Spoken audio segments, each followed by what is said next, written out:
Hello, everybody. Welcome back to today's program. Once again, I am your host, Zach Drew.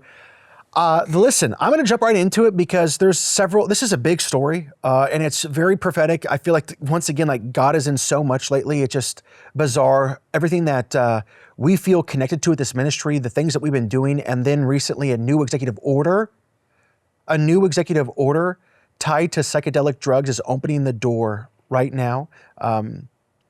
It was just signed a few days ago, and I believe it's opening a door to something very spiritually prophetic and incredibly alarming. There is a silent tsunami taking place in the prophetic realms that I feel like so many people are just absolutely asleep to. The mainstream media is calling it groundbreaking, right? Just everything through rose-colored glasses. Supporters are calling it healing, something that they've been fighting for years. But what happens when America begins normalizing chemically induced spiritual encounters on a mass scale? And while the headlines are talking about a compound, it's mentioned several times in the executive order called Ibogaine. Those of us and those of you that have been especially watching this program who have been studying ayahuasca alongside me immediately recognize what this really is. We've talked about Ibogaine on the program before. It's a different plant, different name, same type of mystical experience, same awakening, same transformation, same spiritual language, just a clone from another part of the world. And what makes this even crazy for me personally is that our ministry is now directly partnered in Peru, the very region where ayahuasca tourism has exploded globally. We have been there. We've seen it firsthand. And what is happening spiritually is unlike anything I have ever witnessed. And so, I don't know, I just can't describe it, guys. I just feel like we're so connected to something so much deeper than we even realize yet. And tonight we're going to be going through and breaking down parts of this executive order, the Joe Rogan clips everybody has been talking about, the push to fast track, and it is a fast track. We'll look at that too. Fast track these psychedelic treatments in America, and why I believe this movement is going to explode across the United States over the next decade. And by the way, quick shameless plug, and there is no shame here, I'm telling you, you need to. If you missed the 50-minute documentary that we released last week on ayahuasca and our time in Peru, I genuinely believe it is probably the singular best work that we have ever produced. And if you missed it, go back. You can watch it right now on our YouTube page, on our website, or even on video on demand as of last week. I'll get into that in a minute, through the PTL television network. So with that, I need to tell you something very, very important that's going on. And I need to tell you some of the inner workings, kind of pull back the curtain on a few things. And so I've made, alongside Andrew, a very important clip that's a few minutes long. I want you to watch it, listen to it. I hope you agree with it. And we're going to come back. When we come back, we're going to dive headfirst into this new executive order and what it means for you and I. Hey, everybody. I just want to take a few moments and speak directly to you from my heart. Because a lot is happening right now, and honestly, I feel like we are standing in one of the most important moments this ministry has ever stepped into.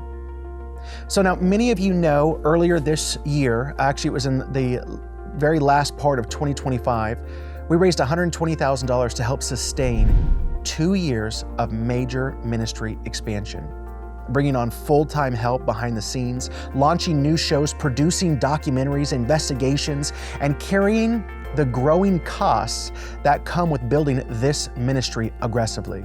And to be clear, we didn't raise that support to sit still. We raised it to move aggressively while doors were opening. More shows, more investigations, new documentaries, more Bible teaching, more short form content, more reach. And the crazy thing is, we have a little over 4 months of data from that. And it has been working. I mean, really working. Since Andrew came on full time, if you combine our socials, the TikTok, Instagram, YouTube Shorts, the social media platforms together, since we started this in 2018, in these last 4 months, we have seen roughly a 400% increase in viewership, 400%. The message is exploding. And this week, for the first time, it's amazing. I get chills. We were featured in the Western Journal, putting this ministry in front of tens of millions of people. I mean, think about that for a second. Nearly 8 years ago, this thing started so small. And now suddenly doors are opening at every level. We've never seen it before. At the exact same time, we have now partnered directly with Peru. Not just talking about Peru, actually partnered, helping support gospel work in the Amazon jungle, helping raise up missionaries, helping push back against darkness in one of the very regions where ayahuasca tourism and psychedelic spirituality have exploded globally. It is the epicenter. And if you watched the documentary we released last week, you already know. Honestly, I believe it was probably the strongest thing we have ever produced. It was so raw, so intense, and it exposed what is really happening spiritually down there. But while all this growth is happening, while the reach is exploding, while doors are opening behind the scenes, financially, this has actually become one of the hardest seasons we have faced in nearly 8 years. Many of you may not know this, but our program was unexpectedly removed from video on demand on the television network that we're on. Now it's been restored as of last week. And whenever we were removed, we were never notified. We physically saw it in the donations. We had no idea what was going on. That was devastating for us because the majority of our television audience watches through VOD, through video on demand. And almost immediately, recurring monthly support started to collapse. Right now, on a monthly basis, we are running roughly $6,000 behind what we need to sustain operations. So our entire $120,000 that we raised to aggressively, the monthly recurring donations that have dropped off, it's almost as if like the fundraiser didn't happen. And I'm being real with you tonight. There are moments lately where I genuinely don't know if what we're experiencing is spiritual attack or if God is stretching our faith because of what's coming next. Because at the exact same time, in the exact same moment, support dropped radically. We also closed on a brand new property where the ministry will begin filming later this summer. Nearly 3 times the space. More room to build, more room to create, more room for expansion. So on one hand, everything is growing, the reach, the impact, the opportunities, the influence, but on the other hand, the pressure has become very real. And honestly, deep down, I believe these are birthing pains. I believe something massive is ahead for this ministry. I believe the reason the pressure feels so intense is because the impact is growing so rapidly.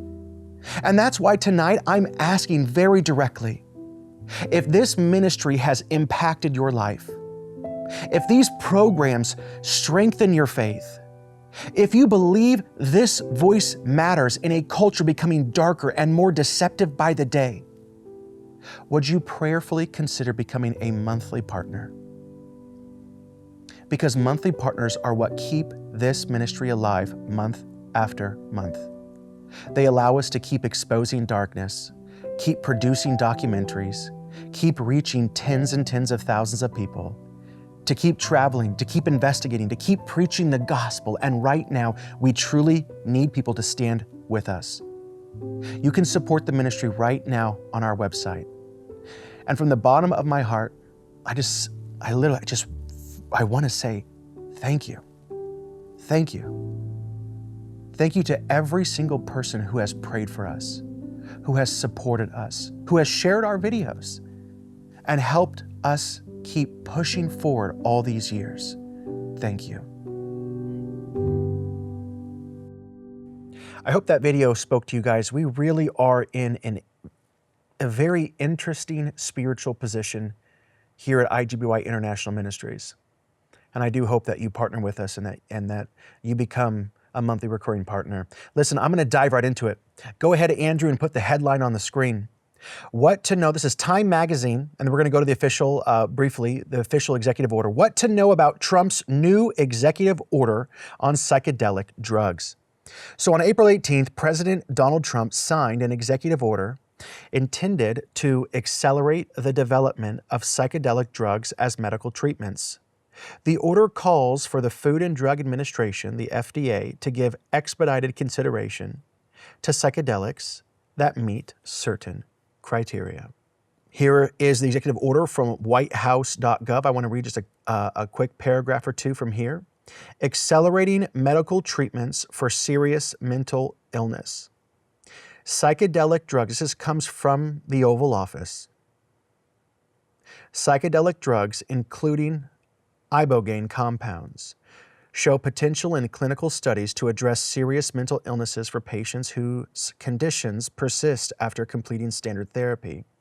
Indeed, the Food and Drug Administration, FDA, has granted breakthrough therapy designation to specific psychedelic drugs, and there are numerous products currently in the clinical trial pipeline for review of safety and efficacy. Now let's go back really quickly to the Time article. Many psychedelics, including LSD and MDMA, known as Molly, and psilocybin, are federally banned. However, research suggests that some of these substances may help in alleviating treatment-resistant depression and PTSD, among other conditions. So what does this mean for psychedelics as treatments? Late last year, the FDA decided against granting accelerated consideration to Compass Pathways synthetic psilocybin treatment for severe depression, Stat reported. But this new executive order is positive news for the budding industry. Quote, "We are very pleased to see that the grounding for the executive order was the need to get new treatment options to patients who are urgently in the need of them," the CEO of Compass Pathways tells Time. I want to give a little backstory from text to executive order. So how did this start? It's kind of interesting. It seems a little flimsy to me, but President Donald Trump said that he was called by Joe Rogan, the man who has the largest podcast on planet Earth. He said he was called by Joe Rogan and people who had taken psychedelics, who joined him at the signing ceremony about the need to open access to the drugs. Rogan said that he texted Trump about research around Ibogaine, and the president's response was quick. He just simply said, "Sounds great. Do you want FDA approval? Let's do it." The president marshaled his top health officials. He said, I called Bobby, I called Oz, I called Marty and Jay. It was uniform support, he said. I'm still laying the foundation here, guys. So to continue doing this, here is Joe Rogan talking about that experience and Ibogaine on his podcast recently. I texted him on Friday about Ibogaine, and I was telling him how there's That's all these a vets. hallucinogen? This is the one the vets use. What is the compound, though? It's called Ibogaine. Synthetic, like acid? No. It's from a plant. It's from the Iboga tree. And this one thing that they do is not recreational. It's supposed to be a horrible experience. You hit yourself, you throw up, and you have this like very weird experience where it goes over your entire life and shows you like in every detail why you're like this and why you do this. Okay. Did you catch what was just said there? This is where the conversation completely changes. Notice how, oh my gosh, this is important. Notice how this no longer is being talked about like traditional medicine. This is not, here's a pill that lowers blood pressure. This is not, here's a compound correcting a vitamin deficiency. This is not even being framed like normal psychiatric medication. Listen to the language. Listen to the language. Joe Rogan describes people going through religious experiences where they relive their lives point by point, where they confront trauma, where they suddenly have an epiphany. He's described it on many other. He is the king of DMT, as he's called, where they suddenly die to ego and understand themselves, where they come out transformed on the other side. This is not merely chemistry. This is an encounter. And this is exactly why Christians need discernment right now. Because spiritual experiences detached from Jesus Christ are still spiritual experiences, but detached from Christ. Does that make sense? The modern world hears words like awakening, healing, transformation, deliverance, ego death, rebirth, and automatically assumes, well, that must be God. But Christianity has never taught that every spiritual encounter comes from God. In fact, Scripture warns the exact opposite. And listen, I'm telling you this, you don't get it. It's a silent tsunami. This is going to change the world as we know it. Not every spirit is from God. Not every supernatural experience is holy. Not every revelation is truth. And what is so dangerous about this movement is that millions of people are about to open themselves spiritually while having absolutely no theological framework whatsoever. They don't understand what's taking place. Think about what Joe Rogan described, right? It's pretty gross, right? People vomiting. It literally is the same exact experience as ayahuasca. People vomiting, people reliving their lives, people confronting guilt, trauma, fear, pain. People having what they describe as life-altering revelations.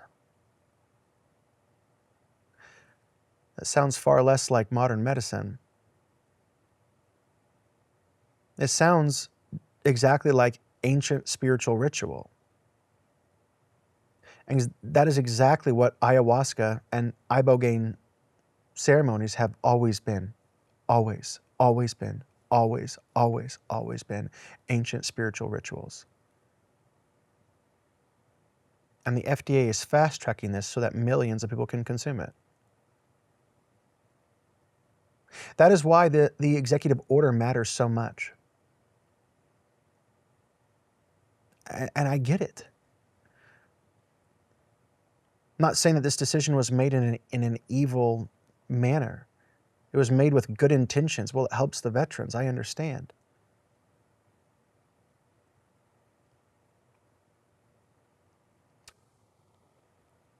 Because, let me say, while ayahuasca itself may not be named directly in the order, the entire cultural framework is being built right in front of us. The normalization, the destigmatization, the medicalization, the language of, I'm not trying to rhyme here, but the language of transformation through altered states. America is being prepared to view psychedelic spiritual experiences not as dangerous, but as enlightened. And here's the deeper issue. If the healing is not ultimately coming from Christ, then what exactly are people opening themselves up to? We've got to ask these questions, because once you move beyond chemistry, this isn't medicine. It's not medicine. Once you move beyond chemistry, once you move beyond molecules, once you move into revelations, spiritual encounters, visions, voices, inner transformations, these mystical experiences, you are no longer just talking about medicine. You're talking about spirituality.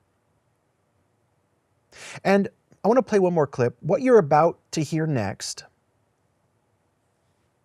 is another clip from Joe Rogan that takes this conversation even further, because now they begin talking openly about healing, deliverance, and people being radically changed through these experiences. Sounds It also terrible. shuts off withdrawals and addiction on a lot of people. It's like really effective. Really? But for a lot of these guys with PTSD, it was the only thing that fucking helped them. And for the longest time, they've had to go to Mexico or to other countries, and it's really expensive. And so now they're going to start doing it with people like soldiers and police officers and different people with PTSD.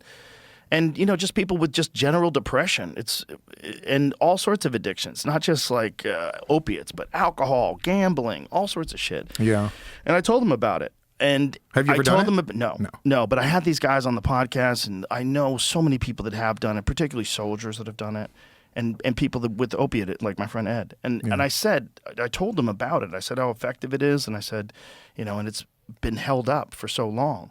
And he said, what are you looking for? Are you looking for FDA approval? He goes, it sounds good to me. He said, let's do it. And so literally he sees me at the UFC the next day, shakes my hand and says, it's done. Church, what you are watching right now is the mainstreaming of pharmakia in real time.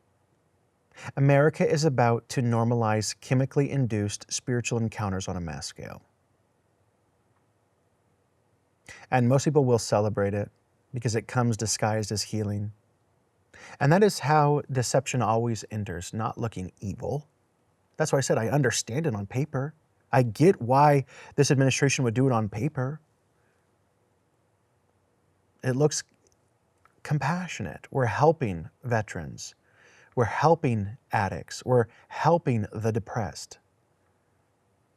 And again, who doesn't want that? But listen carefully to what these people are actually describing. They're not talking about Tylenol or antibiotics. They're not talking about correcting a chemical imbalance.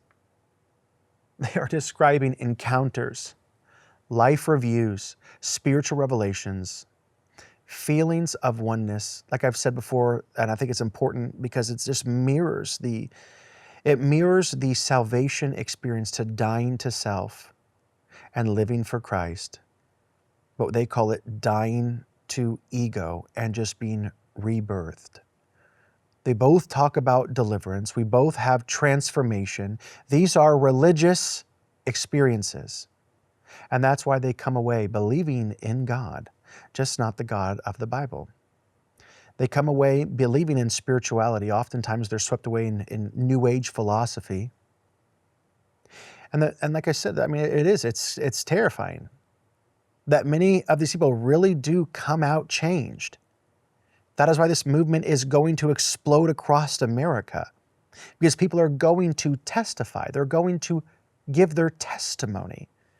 Like we've played many times of Graham Hancock on that famous TED Talk, giving his testimony after he met ayahuasca. They're going to be testifying things. I was addicted for 20 years and now I'm free. I encountered pure love. I saw light. I met God. I came back healed. And when millions of broken Americans hear testimonies like that, they're going to run toward this movement. Mark my words. Within 10 years, psychedelic spirituality will be one of the dominant spiritual forces in the United States. Ayahuasca retreats, Ibogaine clinics, psilocybin therapy, DMT experiences, celebrity shamans, corporate wellness spirituality, psychedelic churches, and eventually people who warn about it will be mocked as extremists. Please remember that I said all of this. But the church better wake up. Because spiritual does not automatically mean holy. Supernatural does not automatically mean God.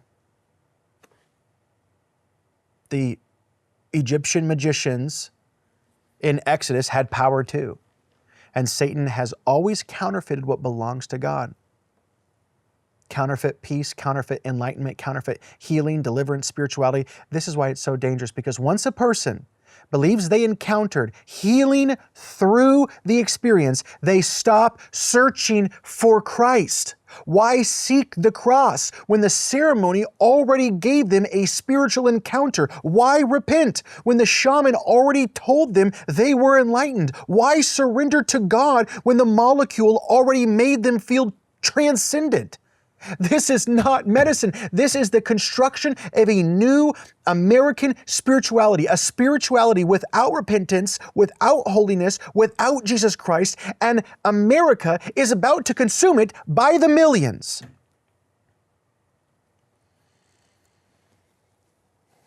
How soon? Here's one last little excerpt from the Time article. What will this executive order change? The White House asked the FDA to direct their attention to determining what psychedelics might be given vouchers for accelerated consideration on the path to approval.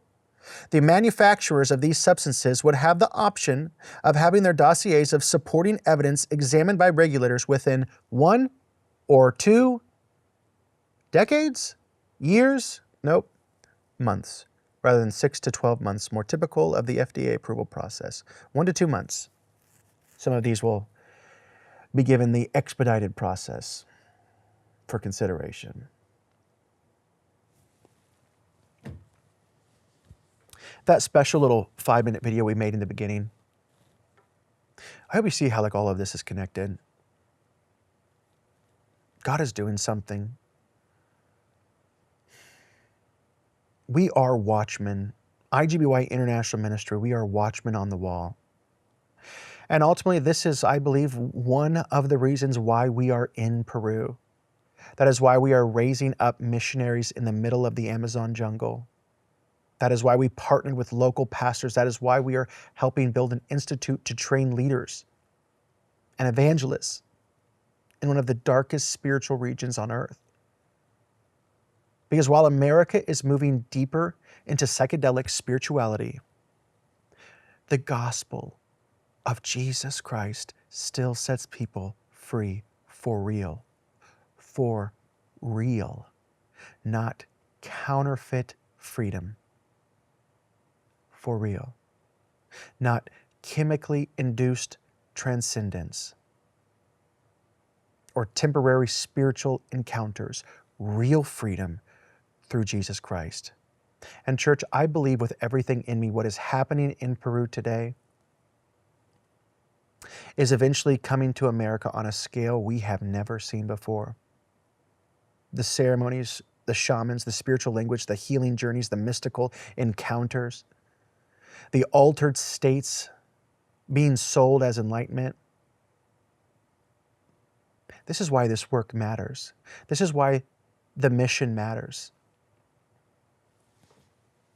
And honestly, if you watch tonight, I gotta say it again, and you missed the documentary that we released this week on ayahuasca. It's a 50-minute video on our YouTube page, or go to zachdrewshow.com and click watch. Go watch it. I truly believe, like I said, it is some of the most important work we've ever done in nearly 8 years of ministry.